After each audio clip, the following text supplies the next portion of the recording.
I got some clips from Doug Peterson about some key issues about the Jaguars that we'll talk about.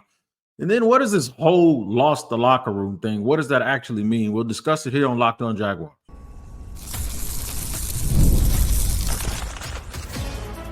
You are Locked On Jaguars, your daily Jacksonville Jaguars podcast. Part of the Locked On Podcast Network, your team every day. Welcome to Locked On Jaguars. I'm the host of the Locked On Jaguars podcast, Tony Wiggins, where it is your team every day. We thank you for making us your first listen. You can find us on our YouTube page. If you watch the podcast and wherever you listen to podcasts, make sure you tune in to Locked On Jaguars so you do not miss an episode. Today's episode is brought to you by FanDuel. Place your first $5 bet and you'll get started with $200 in bonus bets guaranteed. First, visit FanDuel.com to get started. Shout out to the everydayers for joining us here every day. All right, let's run it down. Here's what we're going to talk about today. In segment 3, we'll end up talking about the defense and the pass rush, and we'll hear exactly what Doug Peterson has to say about the defense and the pass rush, specifically late in ball games and in critical junctures of the ball game. We'll make sure that we tap on it. Segment number 2 will be about the big misses on offense. It shouldn't come down to just missing those big plays to whether you win or lose, but it'll fit right in with the scheme or a theme that I had coming into this season about the Jaguars being in a bunch of close games this season. And first, we're going to lead off with Doug Peterson talking about what I have perceived to be the biggest weakness, and that was the offensive line. Actually, I'm going to start right there because during the postcast the other day, I said the offensive line actually played the best game that I have seen them play all year. And this was against a formidable defensive line, although I do think the way I described it was the interior of the Texans' cheeks. I don't like the interior of the defensive line, and if there's something that they are missing, that is probably what it will be. Their ends are very, very good. But that's not to knock the Jaguars, because I also think the tackles played well. I got a clip discussing that too, where Doug Peterson echoes that exact sentiment about the offensive line. I thought, okay, I'll say this. As an offensive line, I thought it was their best game. I thought the tackles played much better than the week before. They were physical. One of the things that, with that wide 9 scheme, they moved their ends a little bit more. And so as the game progressed, I thought they and us made the necessary adjustments. They started, spiking and pinching the D ends. They were upfield rushers on, passing situations, things like that. So we adjusted both ways. I thought both tackles played good. That clip is courtesy of the Jacksonville Jaguars. You can find that entire episode, the interview from yesterday, on YouTube, as well as all of them. We appreciate the Jaguars allowing us to have that. He's right. This is a time when, when somebody does something good, even though they lost, you go ahead and point it out, as we did here on Locked On Jaguars. That was a very, very surprisingly good game against a couple of defensive ends that I thought could really get after it. What those guys did do that the Jaguars did not do, and it's something that it's something that we'll definitely tap into, especially in segment 3 when we talk about our defensive line and our pass rush, is that during critical times or during those critical moments, they were actually able to get to Trevor Lawrence and cause the game. So in a game of ebb and flow, in a game that's going to be tight and very, very competitive, you find one team that's able to dig down and get it done, and another team that doesn't get it done. And too many times the Jaguars are on the wrong side of it. I said the Jaguars are going to be in a bunch of close games this year. I just thought that I said that outside of Buffalo, and we'll mention Buffalo in another clip that I have. Outside of that game where it just got away from them, I said that for the most part, the Jaguars would be in a bunch of competitive games and they wouldn't be blown out by anybody because of the way they are constructed. But that's not necessarily finding a way to win all of those games. You have to win all of those games when you have confidence. You have to win all of those games that when you get in those critical situations, you don't all of a sudden go, oh, here we go again. It's falling apart. We can't stop it. Like our clutch is broken. Our transmission doesn't work. and we're downhill and our brakes are going out, what can we do? You know, there's no runoff for them. Shout out to all my truck drivers. There's no runoff. There's nothing. There's no safety that they can get to. They're just going to, you know, keep going and got to figure out and hope that they can survive. And it's too much of that. So that leads me to this question. He hasn't lost the team. Not that way. It's not as if and there was a report yesterday from Schultz. I have his full name here. I follow the guy all the time. He works at the 33rd team.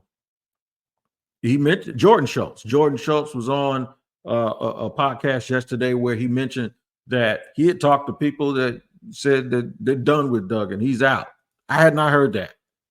I got a text from somebody, another credential member, and one from a former player today that asked me if I had heard that, and I said no. I'm not going to pile on people when things are going bad. What I did say was, at some point, your message is stale. Those are not two of the same things. Losing a locker room to me sounds like they lost respect for you. Losing a locker room means you either lied to them or they sense that there's a whole bunch of CYA. To me, that happened with Doug Marrone. Doug Marrone was a former player, you know, and was a coach and all of this. But what happens is you get press conferences where a guy says, you know what, I wish somebody would come down here and answer for that because I don't have a problem with X player. But then you get those people in there and they say, yeah, the coach said he couldn't coach him and he's ready to go. So when you start hearing multiple things or two different things, that's when it's a problem. Doug Peterson didn't say anything at that press conference that he has not probably said to those guys' faces because he has said repeatedly that he's honest with them. So losing the locker room from a respect factor is different from losing a locker room from their confidence in you factor and their confidence in themselves. And right now, I think the Jaguars struggle with self-confidence because they've lost 9 straight games. Everybody's looking around for an answer, and no one actually has one. All they have one is we got to execute. All they have is it's a two-way street. All they have is we called the plays and, you know, they didn't hit them. And I'm not one of those people that's gotten soft to the point where I forget that I played football and I forget that one of the things that a coach does is he actually criticizes his team, whether it's publicly or privately. I don't have a problem with, I just saw a clip the other day of Jim Moore Sr. going ballistic on his own team, himself included, but going ballistic on his team. I saw Jimmy Johnson back in the day fuming, saying if they don't play, I'll cut them and we'll get somebody else. I have seen coaches hold their players accountable publicly and privately. I think we have gotten to the point where we have to handle everyone with kid gloves. And really, folks, I think the only reason folks are mad at it is because they think that Doug is complicit with the way that he's handled his staff and with the way that he fired other people and gave people the impression that, okay, everything was fixed and it wasn't. I don't think people should be angry that he's getting on his players, even if it's number 16, because folks also say in the same breath that he's not holding people accountable and that we need somebody who's going to chew these guys out. Well, guess what? When he does it, you don't want to hear it because it's not the message, it's the messenger. And the messenger is somebody that you're angry at right now. You're mad at right now. So I'm not saying that Jordan Schultz didn't hear that from 2 players. I'm just telling you, I haven't heard it. And it's not the same thing as what I said is when I say he's lost them. I don't mean he's lost their respect. I mean, it appears when you keep losing games the same way, what happens is you lose their belief that you have an answer that they can't find for themselves, or you lose the belief that you actually even know what the answer is. That's not the same thing as what I'm talking about. So that's that. I don't have a problem with Doug Peterson getting on his players. I don't even have a problem with Doug Peterson telling us the obvious that guys have to make plays. Speaking of which, we're going to talk about the scheme and the philosophy and this whole idea that there are plays to be made. And if you make those plays in close games, you win. What a noble thought that is, right? And he ain't lying one bit about that. We can question whether or not you should put it all on those 2 or 3 plays being made, especially when the guys that you're asking to make the plays have a track record of not making. We'll talk about that in segment number 2 here on Locked On Jaguars. The show is brought to you and sponsored by Prize Picks. That's right, man. All you got to do is go to Prize Picks, and let me tell you how it works. You got to just pick the player that's more or less than Prize Picks has selected. You do between 2 and 6 of those selections, you can start winning you some money. You can win up to 100 times your money on Prize Picks with as little as 4 correct picks. Here's what you got to do, man. Sign up today and get $50 instantly when you play $5. You don't even need to win to receive the $50 bonus. It's guaranteed. Prize Picks also offers can lead to big payouts like Taco Tuesday. Each Tuesday, Prize Picks discounts select player projections up to 25% to provide even more value for your life. Download the app today and use the code Locked On NFL to get $50 off instantly after you pay your first $5. I'll repeat that promo code. It is Locked On NFL, LOCKEDON NFL, and you'll get $50 instantly after you play your first $5. Segment number 2 here on Locked On Jaguars. We're at your team every day. We thank you for making us your first listen. When I said in the preseason that the Jaguars would play a lot of close games because I felt like they were a team that were built to not be blown out. Now, they've had some injuries on their defense, but the defense has played well with the exception of one game. And Doug Peterson even addressed how the defense got off to a slow start against Buffalo.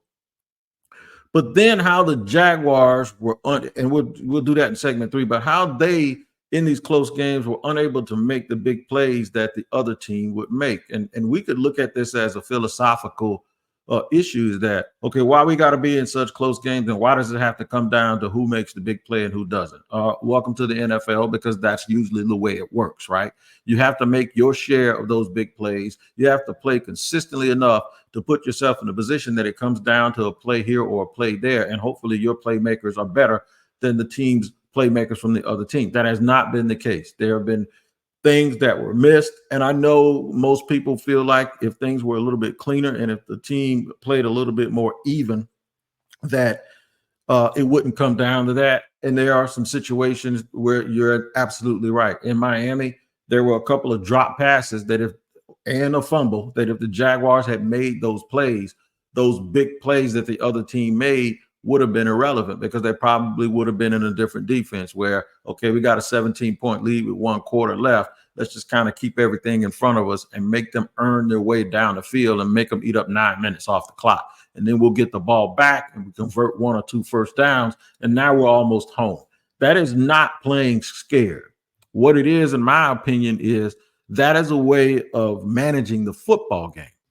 And while people can get angry at Doug Peterson and Press Taylor all they want, and even the defensive coordinator, and even get angry at players every now and then, the bottom line is if you look back at those games, the Jaguars could very well be 3-1 if they make those plays. Just make your share of them. And maybe things don't bounce your way all the time. You could at least be 2-2, but they're 0-4. They're the only winless team in the National Football League. I'm going to let you hear what Doug Peterson says about those plays and how those plays affected the overall outcome of these games. You know, that's not good enough, and that's something we're gonna take a look at. I felt like early in the game, though, we were better third down, manageable situation. You know, we missed the big one early. You know, we had Christian behind the defense, and we just overthrew it. I mean, those are huge plays. We came back later. We made the connection, you know, with Christian on third down.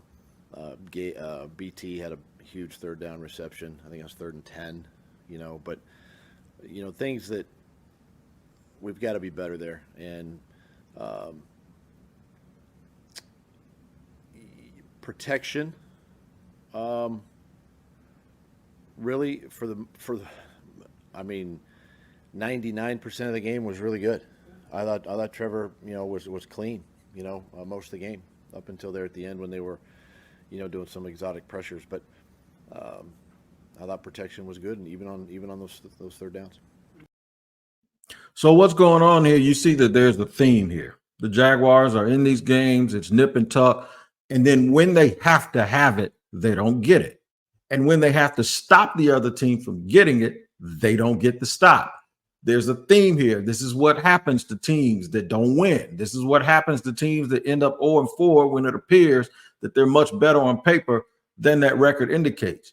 Everything that should go wrong or could go wrong goes wrong at the absolute worst time. Everything that is possible to go right never happens at the time that you need it the most.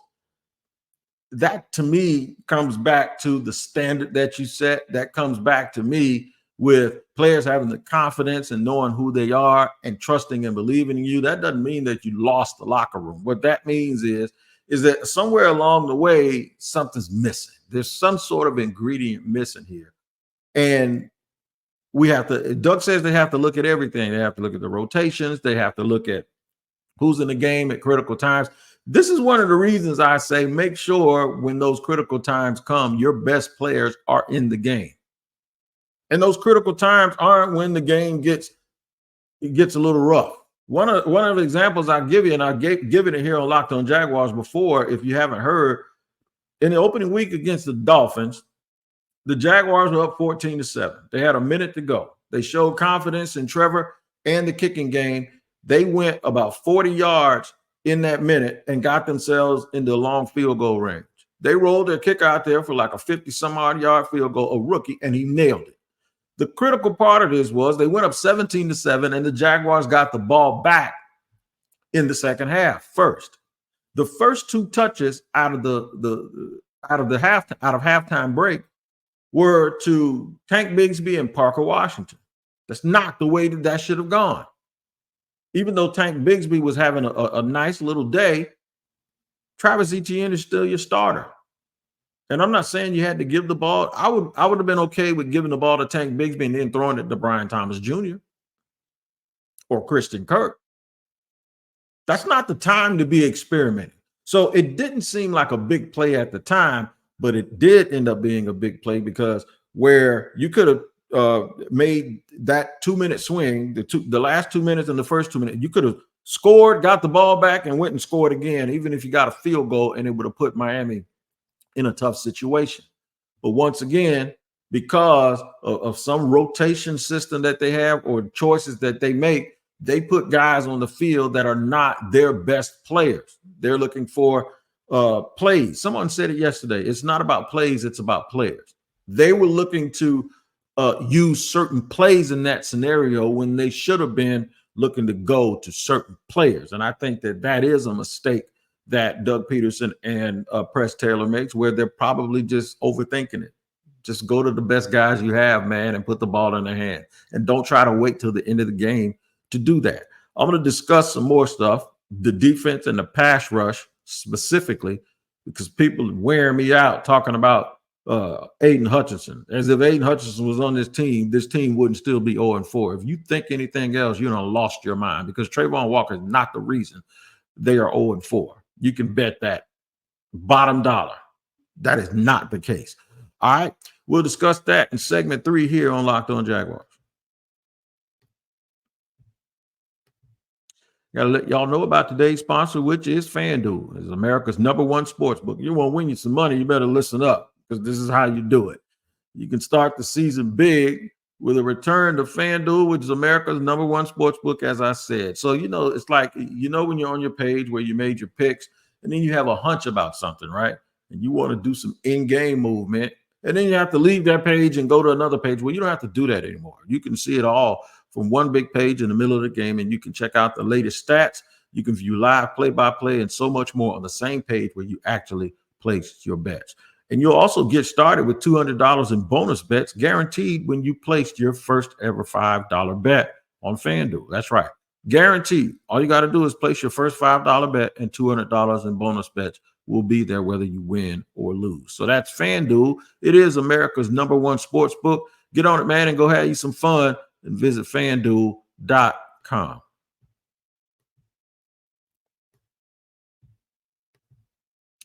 Third and final segment here on Locked On Jaguars, where it's your team every day. You make us your first listen, and that makes me real happy. So make your second listen Locked On NFL, a double dose of it. In fact, Tyler Rowland, the madman, early in the morning, and then me, Tony Wiggins, in the barbershop. So you get your double shot of NFL Espresso early, and then come on over here with me, and we're going to lay back and just talk about some football in the barbershop. That's right. Locked On NFL is wherever you get your podcast, wherever you hear and listen to your podcast.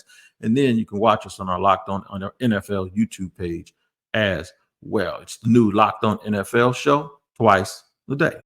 All right, a lot of people hit me up talking about Aiden Hutchinson because he leads the league in pressures by a mile.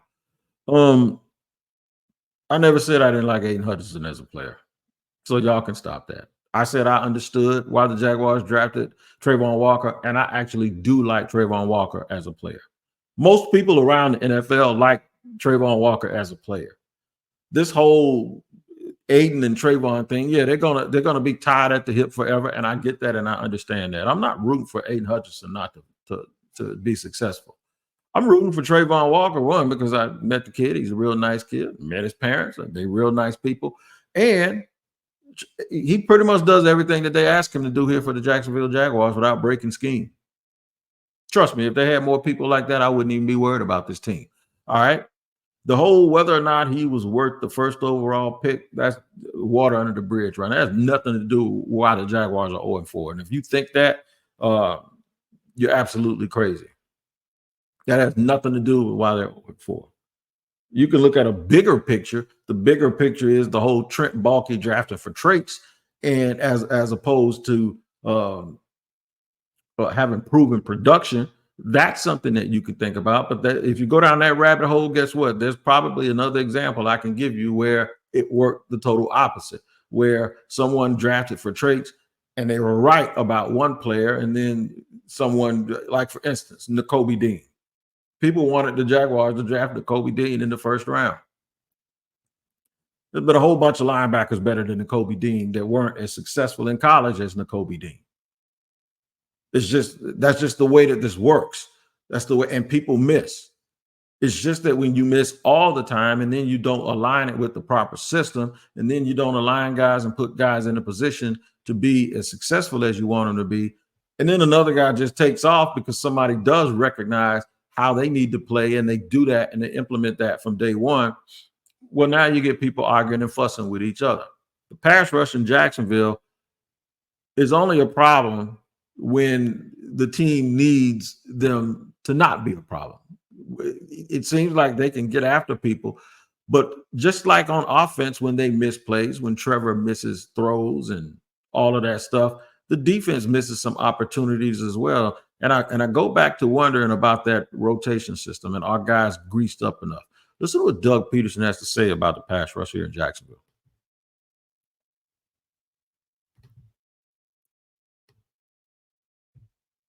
You know, I think, you know, when you go back to the Buffalo game, a lot of that too was the ball out fast, a lot of quick passes. So you're not affecting the quarterback, and then they affected our defense by movement, right? I mean, that was the way that they attacked us, you know, in Buffalo, and they go down and score. You know, obviously our start yesterday, you know, yeah, we punt, but we get the turnover, we score, we're up 7. But, you know, we've got to find a way. I mean, I know you're trying to settle in as coaches and players. You're trying to see how the offense is going to, you know, attack you, what they're trying to do, kind of see their game plan a little bit. But, you know, again, if you get them in third down, you know, we've got to either affect the quarterback somehow, which I think as the game wore on, we did a better job of that. We just didn't get them on the ground, you know. But something, you know, I know Ryan is looking at it and trying to figure out why, you know. But we've got to be better there too. So there's Doug Peterson talking about the things that folks don't talk about when looking at the pass rush. They have movement. They're getting the ball out quick. And then all of a sudden, everybody will say, well, they didn't affect the passer. 3-step drop ball gone. What are you talking about? It didn't affect the passer. They didn't have time to affect the passer. Also, when you're playing a running quarterback, a lot of people play sort of a cage technique where they don't go wide and get up the field. because if you go wide and get up the field, you give a quarterback who has a real good getaway car a chance to do just that, get away. So many times it's more schematic than people believe it is, and all they want to do is sit back and go, well, PFF says this or PFF says that, or this guy ain't getting no pressure, or he's 101st in pressures, or he's this and he's that, and they're not paying attention to what did the coaches ask the players to do. And as Doug said, ain't no time to be getting settled in and figuring it out and going down 10-0 when all you have to do is you should have figured that out on tape. And then what you do is you come out and be the best version of yourself. That is Buffalo did. Buffalo came out and did exactly what they wanted to do defensively in the first half. And a lot of teams have done that against Jacksonville. They take what they want. They don't sit there and wait and say, okay, this is what they're trying to do. Now let's make an adjustment. That's what study is for during the week, to make teams play left-handed. They know you want to rush the passer. They know you want to affect the passer. They know you're a man-to-man. And you know what they're doing? They're using a bunch of motion, and they're throwing passes based on your formations. And they're out formationing everything that you want to do on defense. And when you watch the game, I don't sit here and say the guy's got all day to throw. I just sit here and say they're attacking this, and there's nothing the Jaguars can do about it. But everybody can go off about all of that stuff. All I ask you to do is this. If you switch players, how does that affect the Jacksonville Jaguars? Do those players look the same here as they do other places? I wonder, is Aiden Hutchinson getting rotated out every 4 and 5 plays like Josh Allen and like Travon Walker? And I'm not saying that Aiden Hutchinson ain't better than Travon Walker, but what I'm telling you is folks are using the losing of the Jaguars to bring up this point about Aiden Hutchinson when that is not the reason that they're losing games. In fact, most people wouldn't even be bringing that up because you know why I know? Because they didn't bring it up last year when the Jaguars were 8-3. They didn't. Nobody said anything going into the last season, the last game of the season when Travon had 10 sacks and Josh Allen had 17 sacks. Nobody said a word about any of that stuff. Losing, and I said it when they got drafted. And if you have been around Locked On Jaguars long enough, you have heard me say this. It won't matter who the better individual player is if the Jaguars win more games and they're better as a team. It will only matter if they start to falter as a team, and then that team starts to prosper and that player starts to prosper as well. We have to start looking at this from a little bit of a bigger picture instead of being the cherry picking, I got you guy, because that doesn't do any good for anybody, and that doesn't do any good for the football team to win any games. And plus, it's kind of an elementary way to looking at this whole thing. If that's what you're thinking about, I'd be more worried about the quarterback than I am anyone else on this team right now. But, y'all wanted them to pick him. You didn't want them to pick Travon. So when you want them to pick somebody, you'll make excuses for that player and blame the coaches, to blame the receivers, you'll blame the scheme, you'll blame the offensive coordinator, you'll blame the quarterback's coach, you'll blame everything except your guy. So that's why I take that gotcha cherry picking stuff. I don't take it personal. I just kind of, to be honest with you, I just think it's like a very elementary way of going about looking at football, and I'll let you do it by yourself from here on out, but I did think I would address it. All right, we got the crossover episode with Locked On Coach for tomorrow. We'll discuss all the key issues going on with both teams and who we think will win those games. We'll do that moving forward. And then Friday, a game preview, also last minute preview, go over the injury report and tell you what I think the Jaguars are going to do with the Colts coming to town. Until then, you guys take care of each other. We'll see you next time.